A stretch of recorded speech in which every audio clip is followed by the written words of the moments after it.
Bom dia, gente! Na aula de biologia de hoje, a gente vai dar continuidade ao capítulo 6, que fala sobre educação ambiental. Na aula passada, a gente começou a falar sobre os aspectos da educação ambiental, só que faltou alguns tópicos, e esses tópicos vão ser mencionados na aula de hoje, certo? Então vamos lá!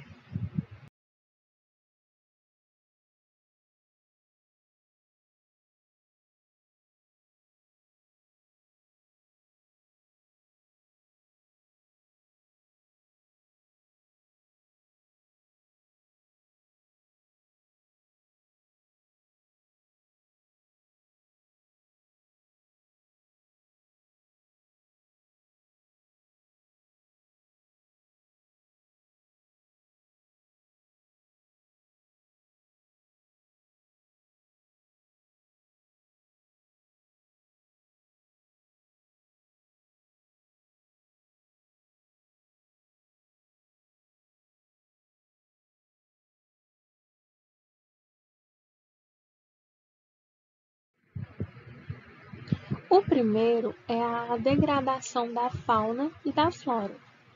Falar sobre degradação da fauna e da flora é falar sobre os impactos que o homem causa aos animais, às plantas, de forma geral. Primeiro vamos falar um pouco sobre a extinção das espécies. Bom, a extinção de uma espécie significa o desaparecimento de todos os exemplares daquela espécie. Esse processo ele pode ocorrer de forma tanto natural, que é por meio de alterações no meio ambiente, alterações essas que podem ser drásticas, como, por exemplo, o vulcanismo, que é uma alteração drástica, a glaciação ou até mesmo a seleção natural, quando determinadas características conferem ao ser uma vantagem adaptativa em relação àquela outra de outro ser vivo. E a outra forma é a forma artificial, que é quando o homem tem a interferência, ele age sobre o meio que o cerca, alterando as características dos habitats envolvidos ou até mesmo por meio da caça predatória. O fato é que essas extinções naturais provocam a degradação aí da fauna. E sempre existiram no nosso planeta, mas as ocasionadas pelo homem estão provocando consequências cada vez mais irreparáveis. Por essa razão, no ano de 1964, a União Internacional para a Conservação da Natureza e dos Recursos Naturais criou o Red List, ou Lista Vermelha, de espécies ameaçadas, utilizando mais recentemente, em junho de 2012,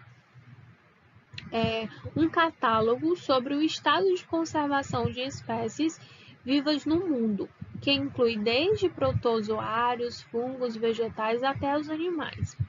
Por meio de suas informações, revalidadas a cada 5 anos ou pelo menos uma vez a cada 10 anos, as espécies podem ser classificadas em 9 grupos, que a gente pode observar aí no slide.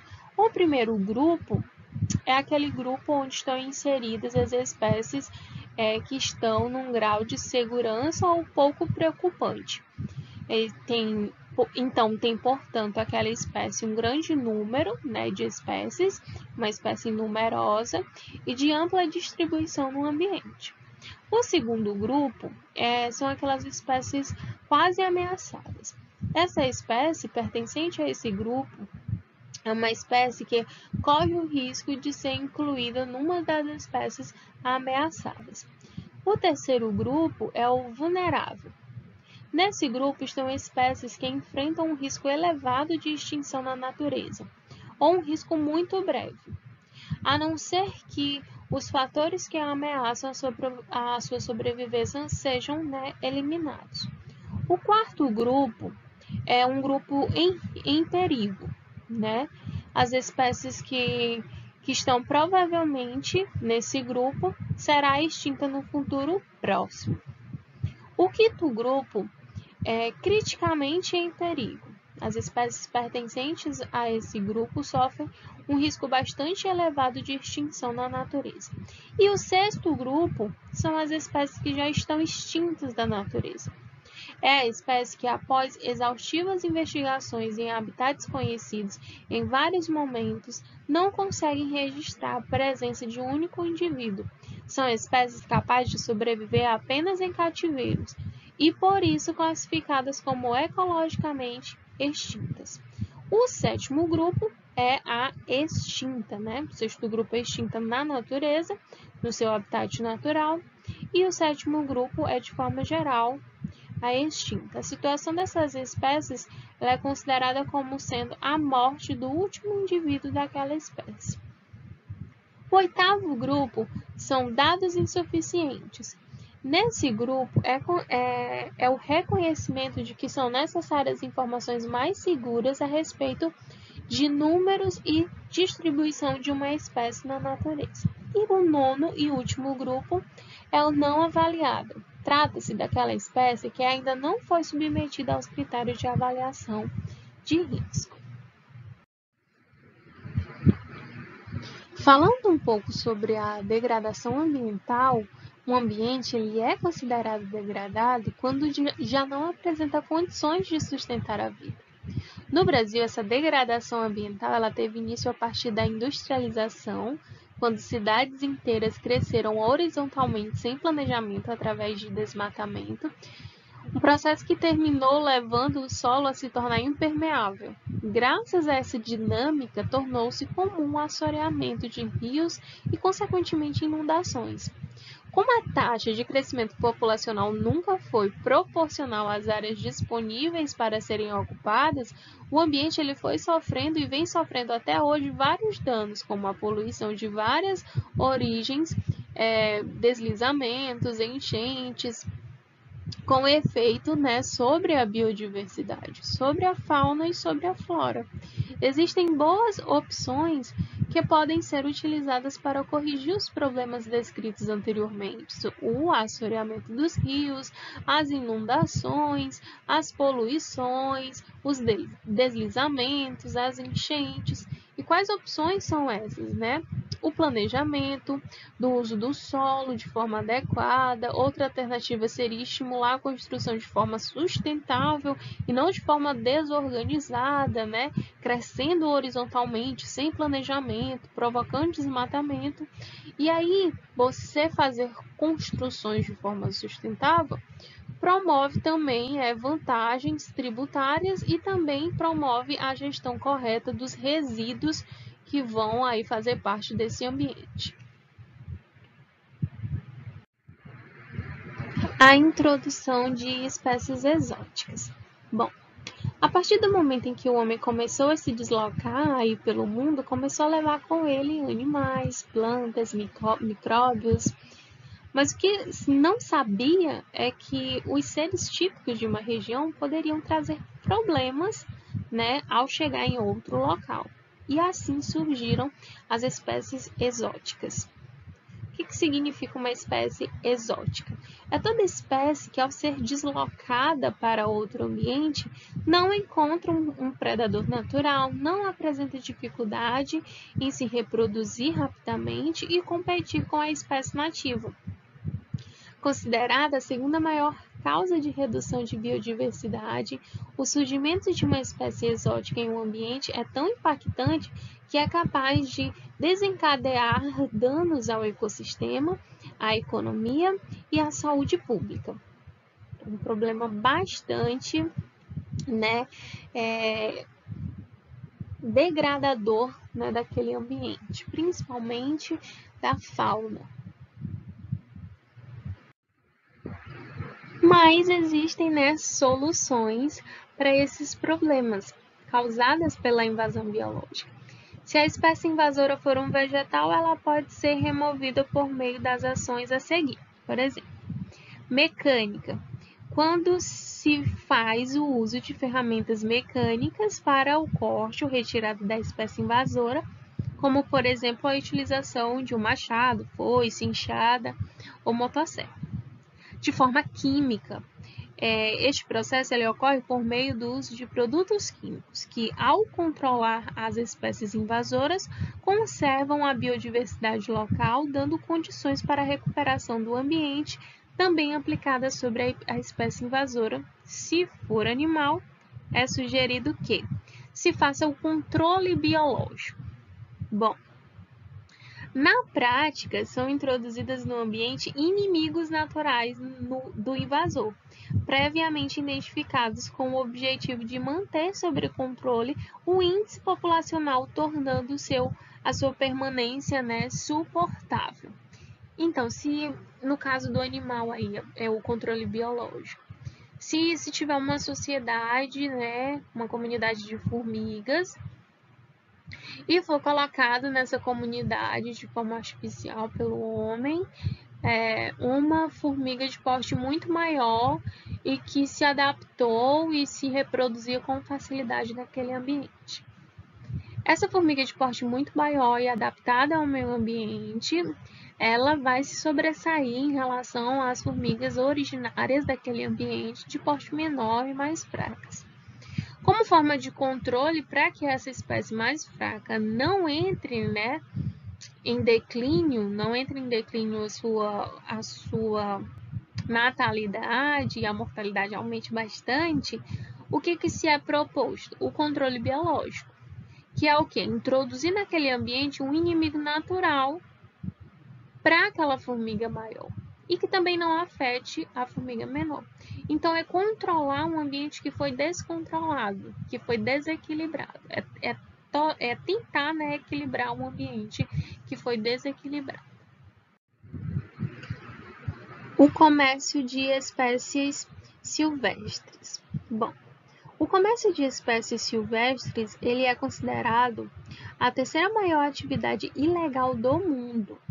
Tanto o tráfico de animais quanto a exploração desmedida de vegetais oferecem grandes riscos à nossa biodiversidade. Até que cheguem às feiras livres, onde habitualmente ocorre a venda, estes animais viajam em ônibus, caminhões e em carros particulares. Eles são transportados dentro de compartimentos onde o espaço é bem reduzido e dificulta a movimentação desse animal. As luzes são mantidas permanentemente acesas para que não deixem de se alimentar, o que mantém o seu metabolismo ativo, provocando um alto nível de estresse. Os sobreviventes, por tudo que sofrem, podem passar a apresentar mudanças de comportamento, que pode ser observado em algumas aves capazes de arrancar suas próprias penas. Uma boa intenção de quem quer adquirir esses animais para torná-los como um animal de estimação não é o suficiente para promover esse comércio de espécies silvestres. É preciso ter em mente que, por serem silvestres, eles apresentam comportamentos diversos dos já domesticados. Esses animais silvestres eles podem sofrer de solidão, apresentar dificuldade ao se reproduzir, não se adaptar ao espaço oferecido, à alimentação ofertada, além do que eles podem se expor à contaminação por doenças humanas e podem levar até a morte. Para inibir esse comércio ilegal de espécies silvestres, você pode colaborar fazendo as seguintes etapas. Então, você pode evitar de comprar enfeites e artesanatos indígenas que utilizem penas de animais. Você pode estar cobrando dos agentes públicos uma fiscalização mais eficaz, cobrar capacitação de multiplicadores de informações voltados para a consciência ambiental em escolas, de todas as redes, sociedade em geral. É justamente o que está sendo promovido aqui, uma educação ambiental, para que as pessoas tenham o conhecimento das formas de proteção do meio ambiente, e também pode ser feito a denúncia desses traficantes à polícia através da linha verde do IBAMA. A caça predatória. Bom, A caça predatória ela é uma atividade existente no Brasil desde o período colonial. Na comunidade indígena, o que ela representava? Representava a passagem da vida adulta, né, daquele indígena. Enquanto na comunidade europeia, o uso da pele dos animais abatidos era motivo de fascínio. Essa caça predatória ela é de efeito devastador. É a grande responsável pela redução drástica da biodiversidade, como a observada entre os elefantes africanos perseguidos pelo seu marfim, os tubarões pelas suas barbatanas, os rinocerontes pelos seus chifres, entre tantas outras. Mas além dos animais, os vegetais também correm riscos de extinção. Muitas espécies brasileiras já são consideradas ameaçadas, como é o caso do pau-brasil, o mogno e o palmito jussara, explorados comercialmente por razões diversas, os dois primeiros pela indústria madeireira e o terceiro pela extração do palmito, o que leva uma palmeira de 12 anos à morte em poucos minutos, né? E como que a gente resolve? Tem como resolver essas questões? Vem aí, né, algumas práticas que podem ajudar contra essa caça predatória. Primeiro, você tem que procurar consumir produtos fabricados a partir de materiais reciclados. Não consuma produtos à base de óleo de palma, alimentos, cosméticos, sabonetes, sem que tenham vindo de plantios sustentáveis. Não compre lembrancinhas de viagens ou acessórios e roupas confeccionados a partir de partes de corpos de animais, como casco de pele de onça, corais, conchas, marfim, couro, penas, entre outros. Não adquira móveis feitos de madeira, a não ser que sejam de madeira de reflorestamento. Em atividade pesqueira, você tem que evitar a apreensão de fêmeas, principalmente no período da reprodução. Não estimule shows de animais e, se puder, coloque-se contra esse tipo de atividade sempre que possível. Não vá a circos em que os animais são usados para compor os espetáculos. Esses animais não são tratados de forma digna e não estão em seu habitat natural. Então, essas são algumas formas de se evitar a caça predatória. Como atividade para casa, eu vou disponibilizar para vocês o link para vocês responderem a atividade e me enviarem, tá bom? Não precisa tirar foto, é só responder o link e enviar que eu vou receber no meu e-mail. Assim vocês me ajudam e eu ajudo vocês, né, nessa troca aí das atividades que está sendo bem complicada para a gente pelo WhatsApp, na verdade? Então a gente vai utilizar essa forma agora, tá bom? Qualquer dúvida em relação a isso, vocês podem me procurar, que não tem problema. Se tiver dificuldade, houver algum problema, a gente faz da forma normal mesmo, para aqueles alunos que estão com dificuldade, que não conseguiram utilizar a ferramenta, tá bom? Então é isso, a entrega fica para sexta-feira, dia 7. Bons estudos, até mais!